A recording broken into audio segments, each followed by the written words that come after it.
Michael Flynn resigned late Monday as President Trump's national security advisor, following mounting scrutiny over his conflicting accounts of contacts with a Russian diplomat and his admission that he had misled Vice President Mike Pence about the matter.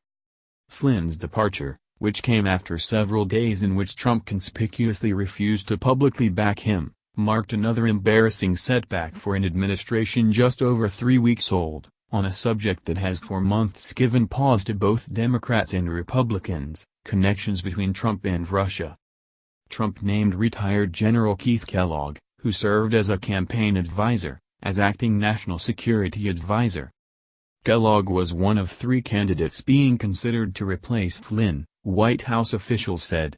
The other 2 were retired Vice Admiral Bob Harward and retired General David H. Petraeus, who was forced to resign as director of the CIA in 2012 while under fire for sharing sensitive information with his paramour.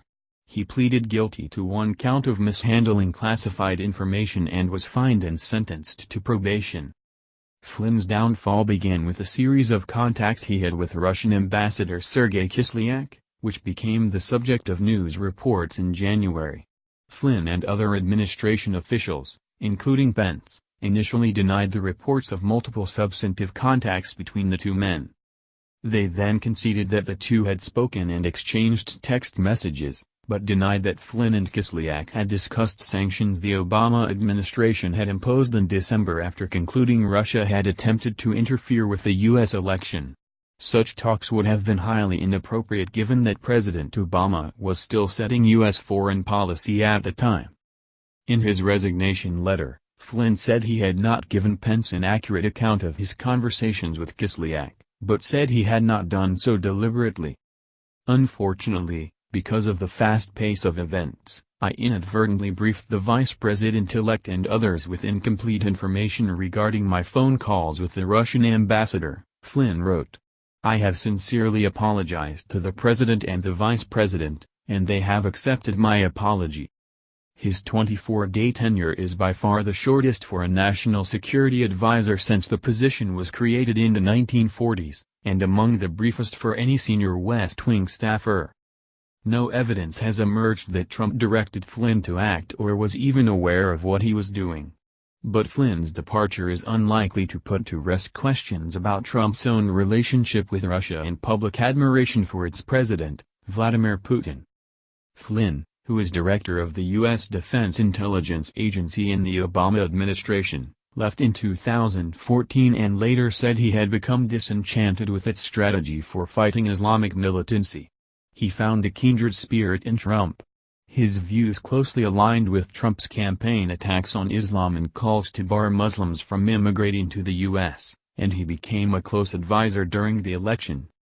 But Trump's choice of Flynn as national security advisor, a key White House role, prompted concern among critics who saw Flynn's views as too extreme and noted his own visit to Russia in 2015, where he sat next to Putin at a dinner for RT, the Russian propaganda network.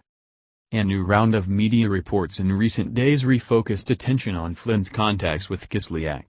Based on information from unnamed U.S. officials, The Washington Post disclosed that U.S. intelligence officials had a transcript of a call, recorded as part of routine monitoring of Kislyak, which contradicted Flynn's account.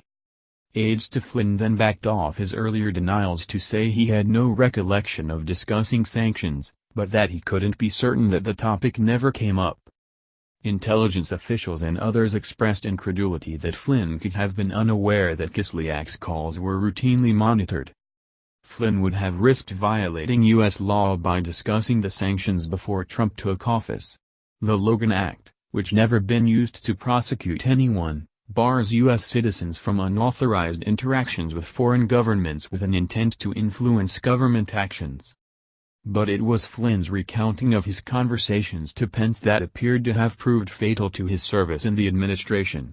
Pence said in a nationally televised interview just before the inauguration that the timing of Flynn's contacts with Kislyak were strictly coincidental, and did not include a discussion of the U.S. decision to expel Russian diplomats and other measures announced about the same time. Trump was silent about Flynn and the latest allegations during a weekend trip to Mar-a-Lago, Trump's Florida resort, with Japanese Prime Minister Shinzo Abe, where Flynn was often by the president's side.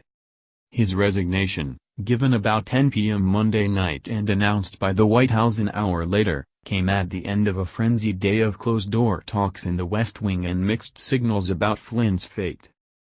Flynn attended the president's daily intelligence briefing, sat in during Trump's calls with several foreign leaders and went to meetings between Trump and Canadian Prime Minister Justin Trudeau, as well as their joint news conference. In the mid-afternoon, a senior aide, Kellyanne Conway, said Flynn had the president's full confidence. But about an hour after that, Press Secretary Sean Spicer announced that Trump was evaluating Flynn. And in the evening, while Trump and Pence remained in the Oval Office after the swearing-in of new Treasury Secretary Steven Mnuchin, Chief of Staff Reince Priebus huddled with the White House counsel and senior aides to Pence. In the meantime, The Washington Post reported that last month, Sally Yates, who was acting Attorney General at the time, had told Trump administration officials that Flynn may have misled them about calls and texts with Kislyak and could be susceptible to Russian blackmail.